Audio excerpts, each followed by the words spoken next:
আল্লাহ রাব্বুল আলামিন বলেন, কালাম পাকের ইরশাদ করে বর্ণনা করে জানিয়ে দিয়েছেন। আল্লাহ রাব্বুল আলামিন বলেন, বান্দা তোমরা যা বর্ণনা করো, ব্যক্ত করো, তাফসীর করো, এই বিষয় আমি জানি ওয়াকিফাল।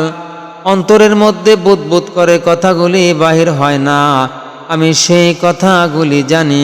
তোমরা যন্তর থেকে ছেড়ে দাও, মুখ দিয়ে বাহির করে দাও। যা বর্ণনা করো, তাফসীর করো, সেই বিষয়গুলি আমি আল্লাহ রাব্বুল আলামিন জানি।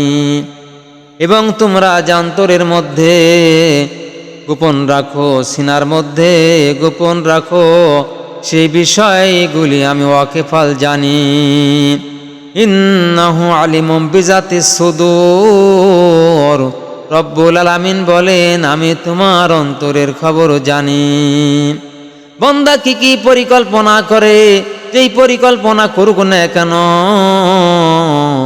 রব্বুল আলামিন সেই বিষয়গুলি সবার চাইতে ভেরি ভেরি করে জানেন, ভালো করে তিনি জানেন।